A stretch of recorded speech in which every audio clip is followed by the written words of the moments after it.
Good afternoon, everybody.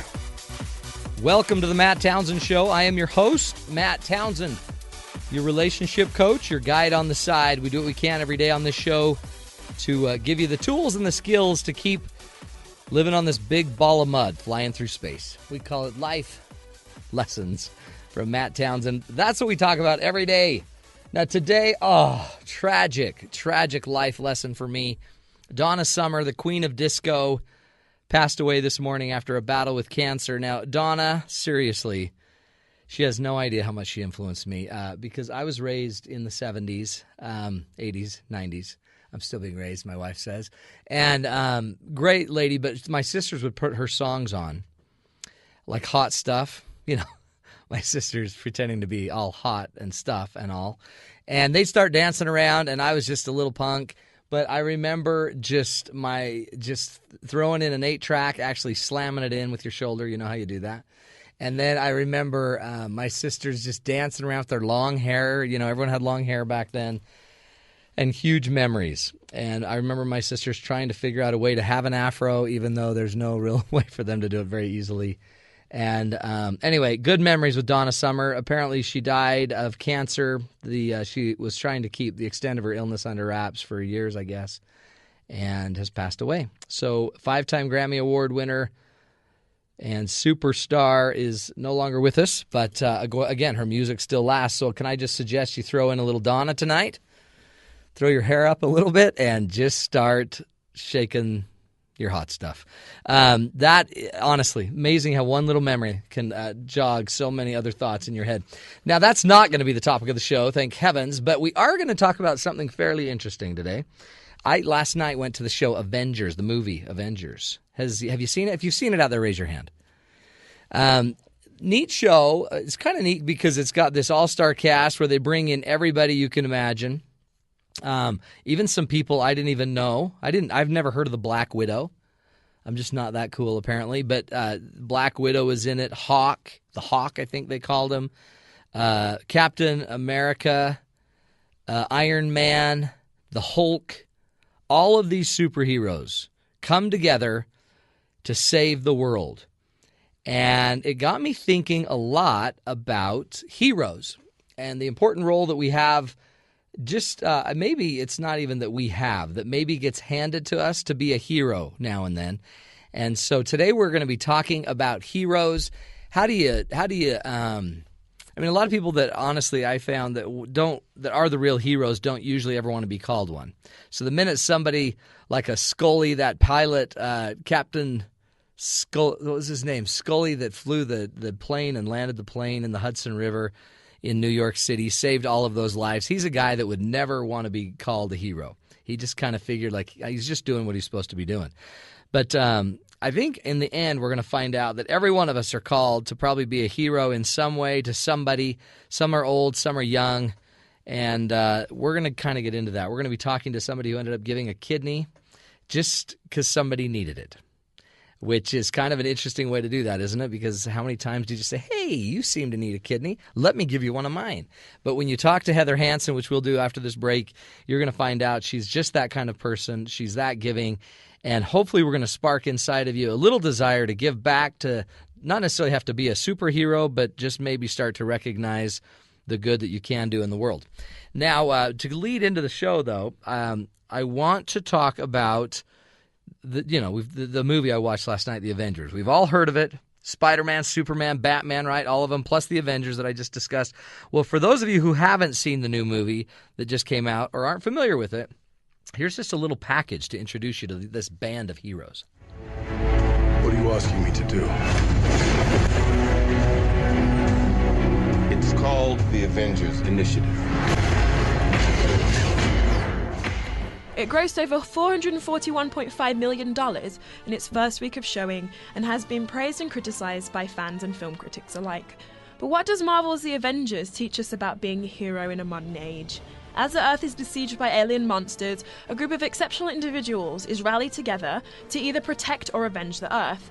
The premise of the opposition's campaign is that humans desire to be ruled, and that we are incapable of saving ourselves from the power-hungry bad guys. However, the Avengers Collective is there to save the day, and in the face of alien apocalypse, even the Hulk can be convinced to fight for the good of humanity. While this movie presents the extraordinary heroes, it is the Avengers coming together that enables them to win, showing that human ingenuity and unity are essential to survival. But in the non-Marvel universe, we don't have mass crusaders with superpowers, we have ourselves. Our heroes are ordinary people that perhaps go unnoticed. That's it. That's Corinne Collins, our BBC almost wannabe representative. She's amazing, and what a great line. It's, at some point we have to kind of step up and start being the superhero ourselves. And as I think about it, maybe that is really why we're here. Maybe we're here to not just have life handed to us, but maybe some things in life are going to be handed to us that if we can figure out the code and break the code, maybe we can start to change ourselves, our families. I always think of how many times we hand down traditions to our kids. Maybe things that grandma used to do, grandpa used to do, mom and dad did. Somebody needs to break some of these chains. Maybe you're the one that's going to just stop the alcoholic chain. Maybe you're not going to be the one that's going to drink anymore. Maybe you're going to be the one that finally is the first one in your family to go to school.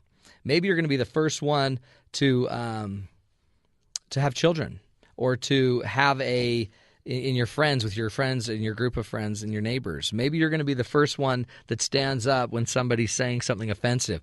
I was talking to a man once that was in a movie theater, and they were watching a movie that they didn't feel was appropriate. So it was kind of misrated, I guess, and it was offensive, and they had brought their entire family to this showing. And in the showing, they had all of these movie, what do they call them? Just like movie critics, and the critics were evaluating, and they were just kind of going to go spread the word of how great this movie was. Well, in the middle of it, he got very offended at what he was seeing and felt so awkward about getting up and leaving because the place was packed with all these kind of well-known people. Well, he just decided, he brought his family, he's going. And he got up and told his family he's leaving. And so the family, he said, you can stay if you want. I'm just going to go. And it was a bunch of cousins and everybody. Anyway, about 25 of them stood up and just walked out of the movie. And at the end of the movie, when it was all said and done, and he read the critique in the newspaper from the people that were sitting in there, one of the comments was, it's a little bit racy, it's a little bit offensive, so much so that about 25 people walked out of the theater. And it impacted, at least locally, the sell of the movie. So is that a hero, or is that just a self-righteous prude? Heroes come in all shapes and sizes. And on the show today, we're going to be sharing a couple of stories of heroes. And one of them is just going to be a touching story of somebody that just saw somebody in need and out of the goodness of her heart just felt compelled. Another one would be an actual kind of a superhero feat where a group of people saw an accident take place and a man was trapped under a car, and together they ended up saving the life of a man, even at the detriment to their own. Some of them received some minor burns, and some of them just were scared to death. We're going to be talking about heroes in all shapes and sizes, whether it's you just being a great role model for your kids, whether it's you protecting them. I mean, I think most of us would reach out and protect our children in kind of a physical, reactive, moment. But would you do it in the less obvious ways? And think about it as we go to this break. Where does your family need a hero? Where in your world does somebody need to step up, take a stand, maybe be a little different, extend themselves, risk a little bit, and be the change that your family needs? Start thinking about it, folks, because I think when you hear our next guest, Heather Hansen, I think you're going to be very, very impressed. So stay with us as we talk about heroes. You're listening to the Matt Townsend Show right here on Sirius XM 143 BYU Radio.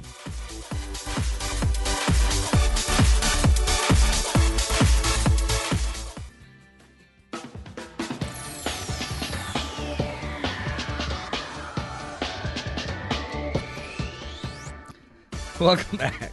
Welcome back, everybody. I'm just rocking out to that music. I just get shaking and rocking. It's good times here at BYU Radio. Matt Townsend here on the Matt Townsend Show. We are talking about heroes, and the hero that's inside of us, we are going to be bringing on a guest. She is the amazing Heather Hansen. Now, you may know Heather nationally. She was on Season 3, a contestant on The Biggest Loser, and a finalist a few years back. And if I remember right, she did very well, I'm sure. Locally has become very famous in Utah for other feats that we're going to discuss now. She is our local hero. Basically, she gave up a kidney. And, anyone on earth would have a little butterflies as they have surgery day approaching. But you're not going to believe what happened to her as surgery day was approaching. Listen to this. Last week, we introduced you to Kaylin Olson, who is in desperate need of a kidney transplant. She found a donor in an acquaintance, Heather Hansen, a regular at this Bountiful Sandwich shop where Olson works. The transplant surgery, which was scheduled for tomorrow, though, has since been canceled. The news that the kidney she was to receive would no longer be that perfect match, and her body would reject it. You know, you just try and soak it in and move on. This whole hiccup is a blessing. Heather Hansen has a whole other take on this bad news. Heather had come forward immediately to offer Kaylin her kidney. Match or not, she's determined not to back out even now. I will still give my kidney and will cross-match it with somebody who is the perfect fit for me. And in turn, they will swap and give Kaylin their kidney. So far, that's been a reasonably successful way to get previously incompatible pairs into a situation where they can be transplanted. So Kaylin and Heather's information will now go into a national database. Dr. Sorensen estimates the surgery could take place anywhere between 6 weeks or 6 to 10 months. Heather Hansen, the not the biggest loser, the biggest winner in our book, hero of the day. Heather, welcome to the show. Hey, thank you very much. It's nice to be on. You are the best, and we met a while ago. And when I heard the story, I knew we just have to have Heather on, because what's it like to be thinking you're giving it to this Kaylin, your friend, and then all of a sudden they change the game? You know what, Matt? To be honest, I feel like right now I feel a little bit embarrassed to be on your show because I don't really feel like a hero. But I think you're not a hero. You're a donor. I'm a donor. But that's pretty heroic. It was interesting as we went along in the process. Everything looked really great for this gal. I don't know. Do you want me to kind of start? Get into it. Tell you my story at the beginning. Okay. Well, I'll do just that. And tell about this where you met her. Sure, I will. I own an insurance agency, and I take the girls in the office to lunch every Wednesday, and we found a sandwich shop that we really like, and we've continually just gone there every week. And, when you frequent an establishment, you get familiar with people's faces, the people who work there. And there's one gal who's always, cute and smiley and happy, and I walked in, and she wasn't happy at all. And I didn't know her name, but I knew her. Yeah. And I just said, hey, you seem really down. What's going on? And she said, I'm just super frustrated. I need a kidney, and we found out today that my sister's not a match. So out of my 6 siblings, nobody's a match. And my health is just deteriorating. And I just said, well, hey, maybe I'm a match. I don't know. I can go find out. And so she said, well, okay. And so after we ate our food, I went and got her blood type and said, what are the things that you need to know to even find out if I'm even a possibility? But Heather, what were you thinking? I mean, you could have just got her insurance, because that's like what you do for a living. But so were you? Did true. You feel prompted? What were you thinking? Was there just something about her? Or is that just you? Yes, she needed it. I mean, she needed it. And I would say in a lot of areas in my life, I'm not great. But I do really care for people, and when I see someone that is in need, and if I think I can help, of course I want to. Yeah. And to me, I have 2. Yeah. And so I only need 1. So it to me was a very, logical thing. Hey, I have 2 and 2, you really have none. Yeah. So you know what, that's so abundant. Like, that is amazing. To me, I mean, that's the idea that you just didn't balk. And maybe this is just your gift. Maybe you just are just special that way. Is there? I mean, is it? But you also are very humble enough to say, "Don't call me a hero." Well, and the whole time during this process, because I was on The Biggest Loser, her kids were calling and talking to the news reporters, and so the first few stories that they did in Utah, I wouldn't comment, and I wouldn't let them show. I didn't want to have anything to do with it. But when we did find out that at the end I wasn't a match, I decided that was the time for me to come out, because I wanted Kaylin to know I'm not going to bail on you. I'm not going to leave you. And so that's when I decided to come out. But, that very day I felt like I had made a commitment, and I said I would do it, and I would go check. And that day I went up and checked, and the initial things were in place that made sense and that made me a fit. Yeah. And then from there I just said, okay, well, I called the University of Utah and said, what's the process? And it's actually a little bit more in-depth than I envisioned. Yeah, if you had known. It's a lot of work, isn't it? I'm actually very afraid of needles, and I'm a passer-outer. I always faint. Oh, no. And I cry. I'm really dramatic. And oh, my heavens. I knew that part. Like the surgery, I was seriously just fine with that. Yeah. I just wanted to, I actually had to, my doctor put me on these kind of tranquilizers every time I would go in and do blood work, because it was so much for me. Yeah, overwhelmed.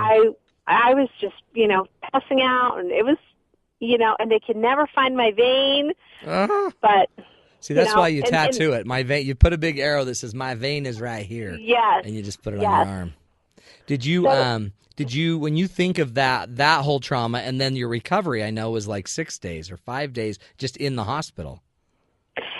Yeah, I'm a really tough type of personality. Like, you just, I mean, when I fell down, when I was a kid, when I got hurt, just, my mom just, okay, suck it up, give you a little swat in the butt and move. Yeah. So that's my mentality. I mean, I work at,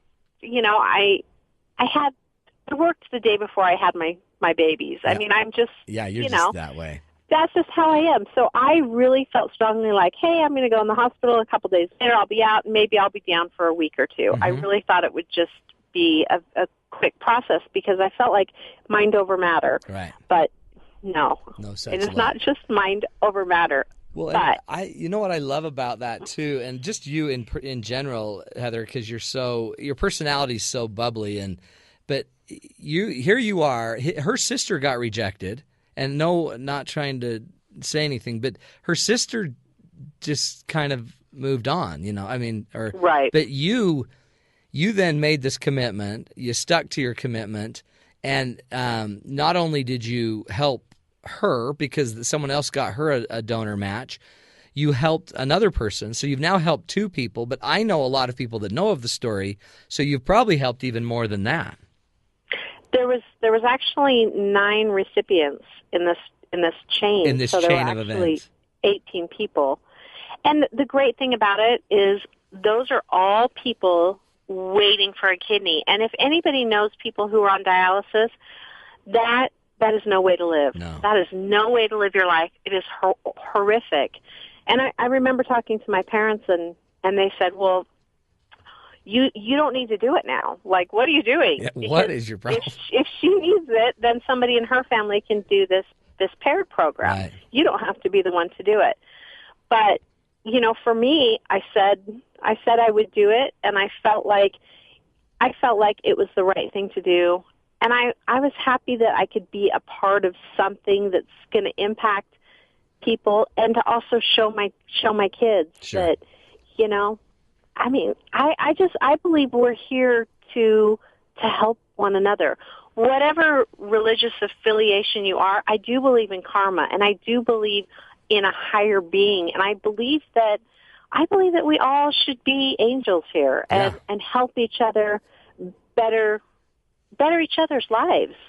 Well, so, and you, I mean, it's you put your money where you put your kidney where your mouth is. You you say it and you do it. In fact, when we come back from the break, I do want to talk to you a lot about kind of your inspiration of it and just kind of the lessons you've learned from it all.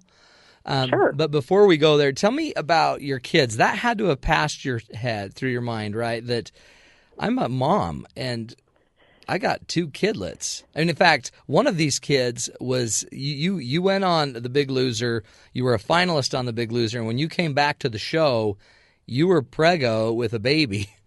And one of these kids. So you're sitting here ready to give a kidney, and yet you're a young mom as well. What thoughts did that create in your head? You know, Matt, for me, it didn't. You know, I just knew that it was what I was going to do. Yeah. And so it didn't really enter my mind. I know it very much entered my husband's mind. Yeah, what did he say? He was not excited about it. Well, I'd be mad because I may need that kidney later. Well, and then he said that. He said, our kids may need it. And I said, it will all work out. Yeah. Because I believe that life does work out. When you are doing the right thing and when you are good to other people, good things come to you. Mm-hmm. I believe that wholeheartedly. Yeah, you're right. And you show it. It's cool. You know what? I mean, Matt, 4,500 people. So 4,500 people a year die waiting for a kidney. Oh. Well, look at everybody around that really, there's no expense to you other than your downtime. That's right. But, dude, these people shouldn't be dying. Well, I just look around my studio here. I've got 2, 4, 6, 8, 10, 12. I got about 14 kidneys. So we have 7 to spare.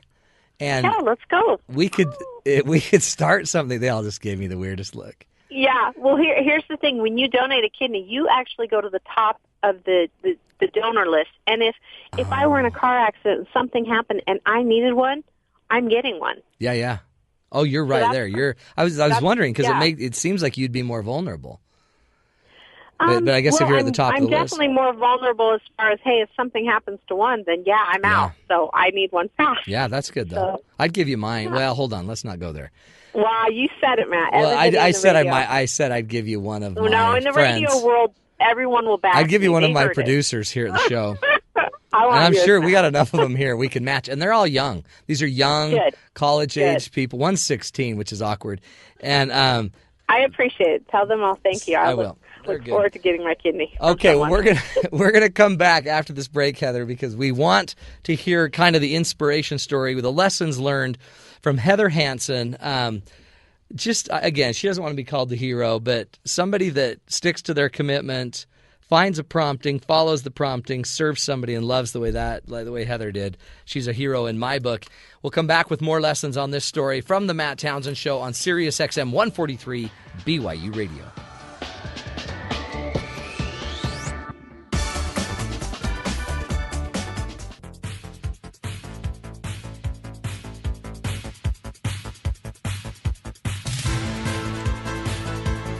Welcome back, everybody. There's the hero music for Heather Hansen, even though she doesn't want to be called that. We're joined by Heather Hansen, season finalist from season 3 of The Biggest Loser.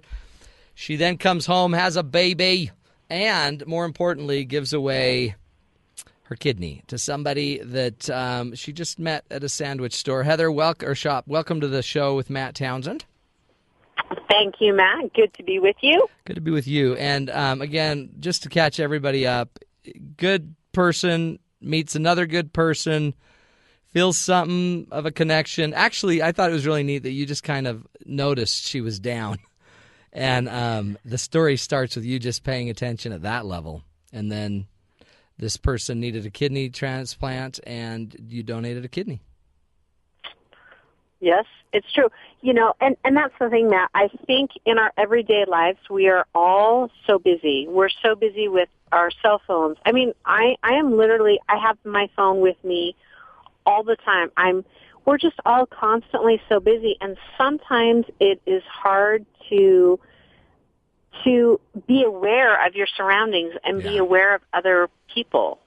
Well, and think of, though, now, because what you're saying to me is this wasn't even just about her. This was good for you, and you would have missed this opportunity to learn about you.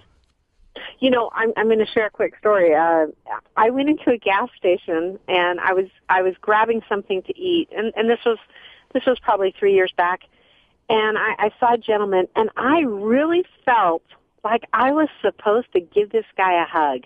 I mean, I really felt like, and I'm like, I am people not. would be arrested for that in some places. Yeah, I'm like, I am not giving this guy a hug. Nope, I'm not doing it. And I felt it again, and I listened, and I tapped this guy on the shoulder, and I just gave him a hug, and it was really awkward and weird, but he hugs me back. Yeah. And he said, I've been following you. And then I was nervous. I'm like, oh, okay. He said, I watched you every week on TV. And he said, it was great, Heather. You did a great job. And then he took my hand and he started to cry, and he said, you know, we just lost Julie last year. And instantly it came to me. When I was in 7th grade, I had a friend that was a year older, and she was in a wheelchair. Oh. And she would ride me around. I'd jump on the back of her wheelchair, and she'd drop me off at class. You know, I haven't seen him in 20 years. Well, that was her father. That was him. So he remembered and recognized me. I did not recognize him. Yes. And I was grateful that, as weird and awkward as it was for me to just give a guy a hug in a gas station, that I paid attention to those feelings, and I was aware of what I felt, and I followed through. And I think that if everyone just lived their life that way, and we'd be so much happier. It'd just be such a happier place. The world would just be so much better. Yeah. But life hits you, and you forget, and you get busy thinking about yourself and what you're going to make for dinner and this and that, and you know, it's hard. That is amazing. And I mean, honestly, to find the prompting, but to pay attention and to be present, and you almost wonder, what if you hadn't? You know what I mean? Would he have said anything? Would he have just let it go? And then again, would have just let it go. He would have let it go, but that would have been. See, the neat thing about the story is, again, it's you. It's impacting you. So as you're changing others' lives, you're really just changing your own life. Right. And you know what, Matt? I'm changing my life, but somebody out there who's listening to this will impact them. Yeah. And this will make somebody a better person. And you know, if we can just continually try to better ourselves and help everybody, we're going to be happy. It's huge. We're supposed to be happy. This is what this life is about, is to be happy. You sure it's not just about pain and suffering and the veil of tears? No, because you know what? You lose yourself when you're not focused on you, and you're focused on being aware of others and being kind. You really lose yourself. And it doesn't have to be giving somebody a hug in a gas station or giving a kidney. How about someone who just needs a smile? Yeah. I mean, I remember being a size 22. I was big. And you know what? I'd walk in the grocery store and people would not make eye contact with me. And I thought, gosh, you know, I just want somebody to smile at me. I just want somebody to like me. I want someone to just, you know, smile at me. That takes nothing. That's effortless. Well, and how lonely to be standing there and people won't look you in the eye. Yes. Or if they do, they're looking at your cart, or they're looking at what you're buying. Right. Or what are you eating? No wonder you're so big. Sheesh. Isn't that? And again, I think that goes back to this idea that we shouldn't have to teach this as this. Like when you talk, Heather, it sounds strange. Like, yeah, that's weird. But honestly, that's who we are, right? Who we are is who you're saying. You're saying we should be this into each other. I mean, we believe, you know, as LDS and Mormon people, we believe that we all lived together before we came to this ball of mud, and we're all going to go back together. So why in the world would we all be so distant now? Right. It's huge. And we're really to be each other's friends and angels. I mean, there's only, you know, I believe there's only so much God can do, and the rest is up to us. And we're going to feel promptings, and we're going to feel feelings, and we need to follow them. Yeah. The funny thing is, we're happier when we do. I know, that's what's amazing. Happier. Well, and then you knew you left that place. It's always at like a fast food store or something with you. What's that about? Because I don't know. You're hugging on people. You're giving kidneys away. Man, I bet they love you at Arby's. When I did hug him, he was getting emotional. He said, "You don't know how badly I needed that." So I mean, he said exactly what I felt and heard. Yeah. So I just wonder sometimes in life how many times I miss it. Well, that's, you know what, there's the hero. But see, that is the real hero right there. The real hero, we need more. We need 10 times more of those than we need kidneys. We need just, if we could all be catching the person walking down the hall that just needs you to recognize them and just acknowledge that they're alive. Yes, because, you know, I'm now a size 10. Well, from a 22 to a 10, that's very different. I don't have trouble at a grocery store, people smiling. Yeah. If I run out of gas, you better believe someone's going to pull right over and help me. Yeah, I'm sure. You just stick your leg out now. But, I mean, how sad. How sad. That is sad. That's what it is. Well, and that's how far we've gone, right? That's how far we've slid from who we really are. Oh, yeah. That's why we wanted to do the show. Is I want people to feel that. And tell me what else you learned. What, like, if you sum up this experience with the kidney, but just with the whole thing, The Biggest Loser. What are your biggest learnings? I guess other than what you've already shared. What else do we need to know? I mean, you know, I hate reiterating what I said, but I think we go through life and sometimes we're frustrated and we're unhappy and we've got financial burdens on us and we've got, you know, we've just got life. I mean, life is not meant to be this hectic and this crazy. And I think we just need to slow down a little bit. I got a Mother's Day card from my daughter, and it says,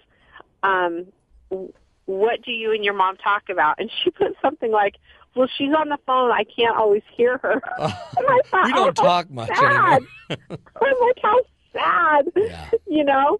And when I read this card, I'm like, you know what? I need to just slow down, and whether it's for a couple hours a day, I just need to unplug. Yeah. Because there's nothing more important than living life, but you can't live life if you are just constantly bombarded by everything, all these electronical things. It's like we've become a society where we don't even call each other. We just text each other. We don't, you know? Yeah. It's just not as personal as it I don't even need to look at you anymore. I mean, that in a weird way, think of that. Now I don't have to look at you because I can just be distracted by my device. See, there you go. But meanwhile, there's somebody in front of you that is just dying to just be validated, and we just miss it. So I think it's just a matter of, hey, slow down. Life is meant to be fun. Life is meant to be enjoyed, so enjoy it. And then again, looking and listening for opportunities to help other people, because the crazy thing is when you help other people, in reality, you're really helping yourself because you feel good. You feel better. And you're happier. Yeah. At least that's what I see and what I feel. Well, I think just you telling the story as the listeners are sitting out there, just notice what you're feeling. What do you feel just listening to Heather tell her story? It just feels right. It's just right. It's the warm and fuzzy, right? I mean, okay, I'm not pulling out examples to say I'm a great person. I'm just saying people need to be cared about. Yeah.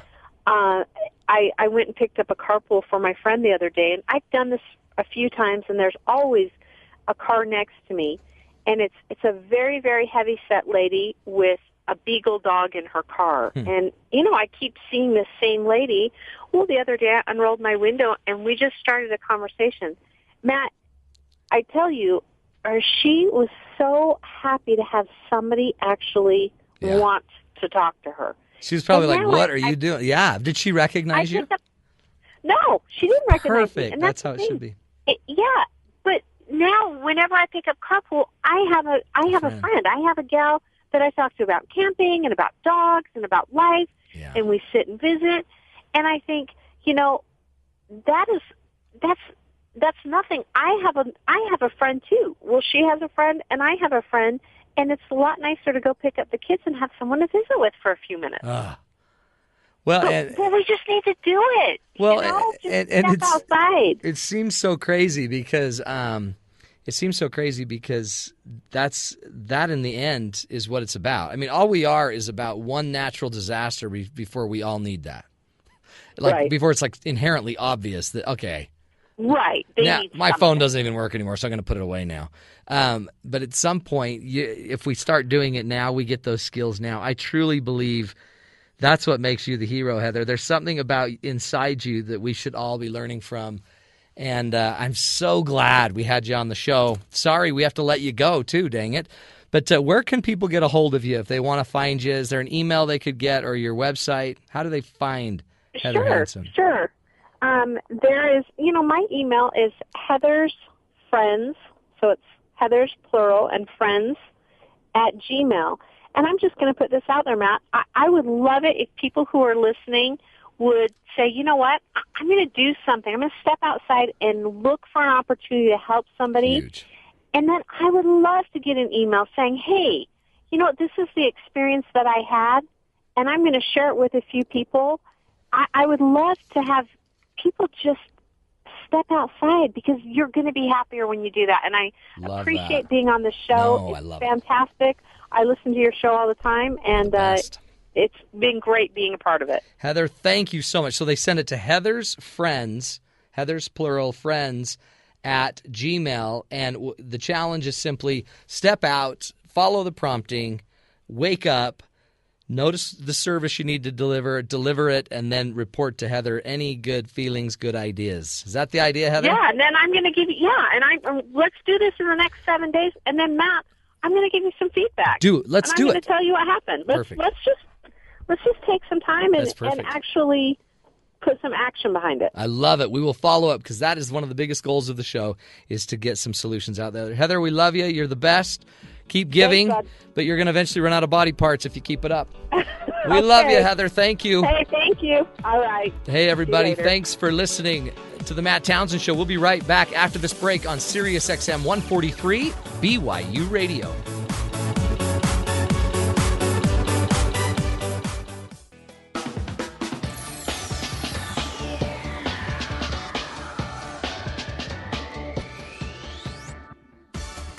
Welcome back, everybody, to the Matt Townsend Show. Just had a great interview with Heather Hansen. Such a motivating person. Make sure you do contact her at Heather's Friends @gmail.com. Give her your feedback on how you've kind of reached out, made a difference, and changed. And as we kind of wrap up the show, I wanted to tell you one more story. Now, we've heard Heather's story about giving a kidney, donating a kidney, and just kind of being out there. It's a process. Her process took a lot of time, a lot of energy. But sometimes it doesn't always happen that way. Sometimes our opportunity to be a hero comes just at a split second's notice. 911, what's the address of your emergency? I'm on the highway going up to Logan Canyon right next to Utah State University. Okay. You probably got several phone calls. There's an accident between a four-door sedan and a motorcycle. Okay, is anybody hurt? Yeah. One guy, I can't see on the other side, but I think the motorcycle rider is down. It's a motorcyclist? Yes. Okay. And what's the motorcycle is on fire. The motorcycle's on fire? Okay. Hold on just 1 second for me, okay? The motorcycle is spitting out fire, and I don't know if it's going to explode or not. Are you still there? I'm still here. Can you tell me about the patients? Are they moving? I'm still in my vehicle. There are people there. 21-year-old Brandon Wright of Logan was coming over the hill this morning. A black BMW pulled out in front of him. He laid his bike down to avoid a crash. Wright was trapped under the car. Then came a miracle. Watch as these men use teamwork, strength, and bravery to lift the car off of Wright and set him free. I have a big family, and I was thinking if he was my son, I wouldn't want the body to burn, and I just felt like, well, we could slide the car away from him. That was my initial reaction, and then I thought it was Kelsey, but somebody said he's alive. And at that point, everybody just converged on the car. It's unreal to me that that car could have blown up at any time. And just how brave they are is crazy. I'm forever in debt to them.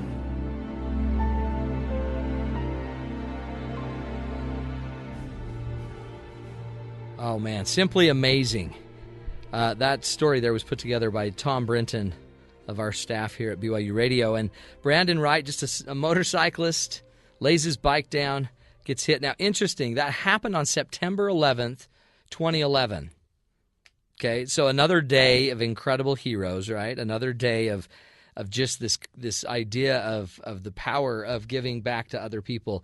And if you ever watch the video, it's actually been kind of a YouTube sensation. To go check it out. Just go look up Logan motorcycle accident on YouTube, and you'll see the video of the motorcycle under the car. And everyone's kind of just standing around, and people would run up to the car thinking it might blow, and they're going back and forth. And this is how I think heroism works. I don't think that anyone just sits there and wakes up in the morning, except for the superheroes that we saw in Avengers last night. They don't usually wake up and just say, yeah, I'm going to put on my unitard and just get out there and start saving lives. These were people that were just driving. And then Brandon Wright lays his bike down in an accident, and a bunch of heroes are born. In fact, 8 heroes received awards from the Logan mayor. Logan's a city in Utah, where Utah State is. And they've also been on the Ellen Show. Just a lot of neat stuff. But go watch the video, because it all started with people running up, and a lot of them were construction workers. There must have been a construction site or something around there. But one woman runs up. She's a nurse, I believe, and ran up, laid down right on her belly, and looked underneath the car, and was trying to talk to see if the patient was okay, because Brandon was under the car. The motorcycle was kind of under the front of the car, but Brandon was well under the car. And she ran over, and when she said he's alive, or he's alive, you'll see a bunch of men run over to the car. And the car is hot. You can actually see them, letting it go and shaking their hands because it was so warm and hot. They lifted the car up and actually moved the car and kind of pulled him to a little more safety. Magical event. Now, what I love about it is just kind of the symbolism of it all. First of all, it doesn't take everybody to do everything, but it did take one person, the female, and I don't know her name, but she was mentioned in that story. It took one person to go get it started. Sometimes to be the hero, you just have to be the first one. And then in not knowing what to do, a lot of people will come around and help you. She couldn't have lifted the car, but what she did was she created the catalyst that started this spontaneous sense of help. Let's make this work. And then the men came in and just lifted the car right up. So can you be the one? Think of your life, as Heather was kind of prompting us and suggesting that we do. Think of the people in your life. Are there people or places where you need to become the hero? Maybe you're the first one, and when the first one steps in, maybe other people around you, other family members, other friends. Are there people out there that need your help? I mean, the neat thing about this whole team, this cohort it became, is there's a lot of power. Many hands make light work. And many hands make light work of lifting a car or saving a life. Many hands, I guess in the organ donation world, we could save a lot of lives if just a few of us got busy like Heather Hansen has been. Think about your life. Where do we need to start being a better influence? Where do we need to start stepping it up? And what are some other keys? Maybe one of the things is try to not be as distracted. Maybe start focusing on the people around you and start asking yourself, who really are all of these people? Why is it that Heather Hansen can walk into a couple of these stores and feel such a kinship to the people around him? I believe, as Emerson has taught forever, that there's this divine spark. It's inside of every one of us. And maybe that nurse that went down and helped to save Brandon's life, maybe she just felt the divine spark, or maybe she saw it in Brandon. And when you hear the story of this kid that was just going to school, 21 years old, what's it like, do you think, to be his father, his mother? What do you think they would want to say to these people that were willing to step in and make a difference? That, to me, is the concept of hero. And on this show, every single month, we're going to be bringing you some heroes. People like Heather, but people that they don't always have to do these outlandish things. Sometimes it's just as simple as giving a man a hug at the store after just knowing you're supposed to give that man a hug. I'm going to challenge you, as Heather did, to go out and start noticing your promptings. Start trying to look for the things that make you feel different inside, that make you feel special. Try to start looking at how we can change the world. We don't have to lift a car. You don't always have to lift a car, but you might have to lift your gaze, and you might have to start looking people in the eyes. Just the power of validating the other humans around you can go a very, very, very long way. And that is the spirit we're trying to convey on this show every day. So will you keep listening? We want to keep changing your lives. If you'll keep listening, please also, you can tweet us at BYU Radio. We'd love to hear your stories as well as you can go get those to Heather. You can Facebook us at BYU Radio or email us anytime you want. Topics, ideas, questions, email us at byuradio@gmail.com. Again, you're listening to the Matt Townsend Show. Go home, go hug your family, go serve people, look them in the eye, and look for the divine spark in everybody. Thanks for listening, everybody. Again, another show well done. Thanks for being here. This is the Matt Townsend Show on Sirius XM 143 BYU Radio.